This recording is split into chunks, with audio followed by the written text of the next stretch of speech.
Robert Gordon Stokes, an Australian politician, is the New South Wales Minister for Planning and Public Spaces in the second Berejiklian ministry since April 2019. He is a member of the New South Wales Legislative Assembly representing Pittwater for the Liberal Party since 2007.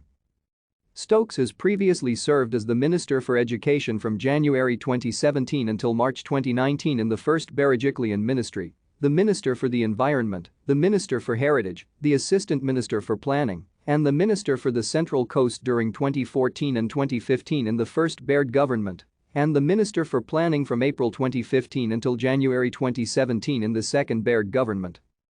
Stokes grew up in Mona Vale. He attended fee-paying Sydney Church of England Grammar School and obtained his higher school certificate in 1991.